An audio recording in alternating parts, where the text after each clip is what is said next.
Hello students, हम लोगों ने इशू ऑफ शेयर्स जो कंपनी चैप्टर है उसमें पहला क्वेश्चन एक किया था। फिर we have done the second question also. The case was issue at par and calls in arrear. Now we are doing case 3. Case 3,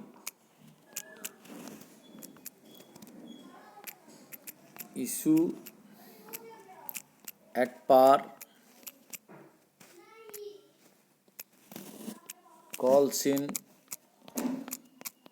arrear,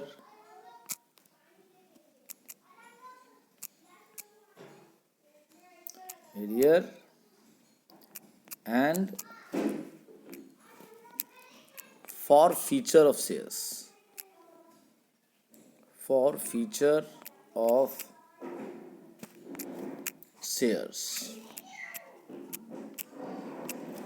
तो आप बोलेंगे कि इशू एट पार तो आप हमको ऊपर समझा चुके हैं पहले कोई क्वेश्चंस में। इशू एट पार का मतलब होता है कि हर एक शेयर का अपना एक प्राइस होता है। Every share has a price that may be ₹20, ₹100, ₹10, ₹1000, ₹5000. So the price of share that is written on it is called nominal price or face value price. तो उसी दाम में अगर शेयर को इश्यू करते हैं that is called issue at par. Okay, फिर आपने देखा था इधर कि क्या है, जो पैसा रिसीव करते वो 3-4 इंस्टॉलमेंट में करते हैं। पहले इंस्टॉलमेंट का नाम एप्लीकेशन, सेकंड का नाम अलॉटमेंट, थर्ड का फर्स्ट कॉल, फिर फाइनल कॉल। तो ये 3-4 इंस्टॉलमेंट में पैसा रिसीव करते हैं। तो हो सकता है किसी भी इंस्टॉलमेंट में कोई शेयर होल्डर्स पैसा न दे, तो जो 3-4 इंस्टॉलमेंट है उसके जो टाइम है उस टाइम में अगर वो शेयर होल्डर्स पैसा नहीं दे तो that is called calls in arrear. तो इस क्वेश्चन में हम लोगों ने सीखा था कि जिस इंस्टॉलमेंट में पैसा नहीं मिलेगा जितने शेयर होल्डर्स का, उसको calls in arrear account debit के नाम से दिखलाएंगे। तो एरियर भी ठीक है। अब फॉरफीचर ऑफ शेयर्स क्या होता है? फॉरफीचर ऑफ शेयर्स ये एक लीगल प्रोसेस है। कब होता है थोड़ा समझाता हूँ, जरा ध्यान से सुनिएगा। कि सपोज कीजिए कंपनी ने 1 लाख शेयर्स इशू किया था और फर्स्ट कॉल, सेकेंड कॉल, सबका एप्लीकेशन का, अलॉटमेंट का, फर्स्ट कॉल का, फाइनल कॉल का एक टाइम होगा कि इस टाइम तक आपको पे कर देना है। तो क्या हुआ, वो फर्स्ट कॉल फाइनल कॉल का टाइम आ गया बट शेयर होल्डर्स ने पे नहीं किया, फेल कर गए पे करने से, तो वो तो उस समय कॉल इन एरियर कहला गया। अब फाइनल कॉल तक जब शेयर होल्डर्स लोगों ने पैसा मांग लिया, कंपनी ने शेयर होल्डर्स लोगों से पैसा मांग लिया, तो बहुत सारे लोगों ने पे किया, कुछ लोगों ने नहीं पे किया, that is called calls in arrear. Now company तो सारा पैसा शेयर होल्डर से रिसीव करके कैपिटल में ट्रांसफर करती है, शेयर कैपिटल में, और उसको बिजनेस में किसी न किसी बिजनेस में इन्वॉल्व करेगी, यूज करेगी, प्रोडक्शन या मार्केटिंग में, तब न कमाएगी। तो कितने दिनों तक आखिर शेयर होल्डर्स लोग को छोड़ कर रखेगी कि भाई जो एरियर है रहने दो? ऐसा तो नहीं हो सकता है। तो वो जो एरियर हो गया है, चाहे वो अलॉटमेंट पे एरियर हो, चाहे वो फर्स्ट कॉल पे एरियर हो, चाहे वो फाइनल कॉल पे एरियर हो, एक समय जब फाइनल कॉल कंप्लीट हो जाए तो उसके बाद कंपनी शेयर होल्डर्स लोगों को नोटिस देती है, जो ड्यू रखे, एरियर रखे हैं, कि आप आगे आने वाले 72 या 90 दिनों में, 72 और 90 डेज में आप अपने एरियर का पैसा जमा कर दो।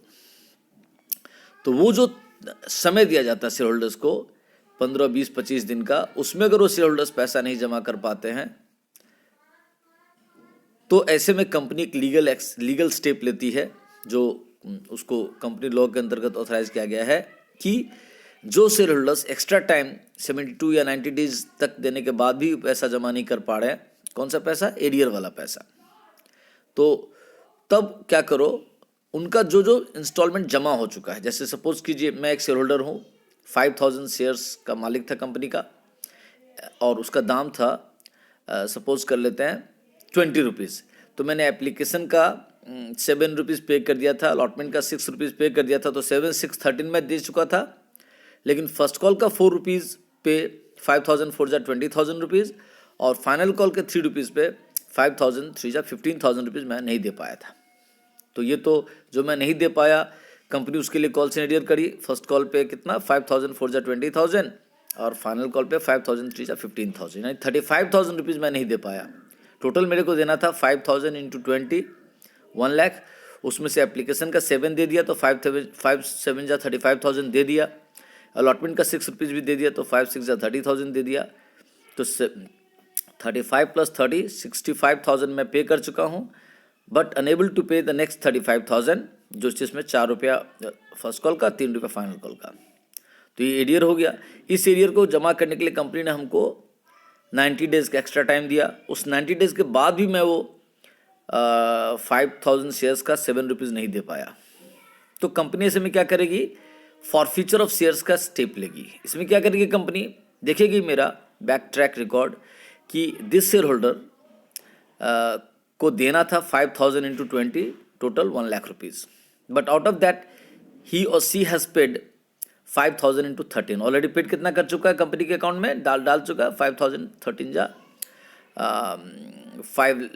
13 5 जा 65,000 वो जमा कर चुका है। कितना नहीं जमा किया, तो 5,000 इंटू 7, 4 रुपया फर्स्ट कॉल का, 3 रुपया फाइनल कॉल का, तो 5 7 जा 35,000 वो नहीं दे पाया। तो 35,000 जो नहीं दे पाया उसके कारण फॉरफीचर ऑफ शेयर्स में क्या होगा, उसका जो 65,000 रुपीज़ वो ऑलरेडी कंपनी को भेज चुका है, कंपनी उसको सीज कर लेगी और उसका नाम शेयर होल्डर्स के लिस्ट से नाम से काट के हटा देगी, और साथ ही साथ उसके हिस्से का जो 5,000 into 20 1 lakh rupees share capital में ऑलरेडी क्रेडिट हो चुका है, उसको डेबिट करके हटा दिया जाएगा। यानी जिस शेयर होल्डर्स को फॉरफिट करेंगे उसका जमा पैसा, तो मेरा 65,000 कंपनी फॉरफिट करेगी, वो कंपनी कब हो गया, और मेरे हिस्से का जो 1 लाख कैपिटल था वो अब कंपनी के कैपिटल से माइनस हो गया, और अब मैं कंपनी का शेयर होल्डर नहीं रहा। ठीक है, तो इस प्रोसेस को कहते हैं फॉरफीचर ऑफ शेयर्स। अभी हम लोग सिंपल सम कर रहे हैं, issue at par, call and forfeiture of shares. तो आई होप ये फॉरफीचर ऑफ शेयर्स क्या होता है, यू गॉट इट, समझिए इसको ठीक से। अब मैं इस वीडियो को हटाता हूँ, फिर अगले क्वेश्चन में न्यूमेरिकल्स दे करके फिर फॉरफीचर ऑफ शेयर्स को न्यूमेरिकल्स भी करेंगे। Thank you.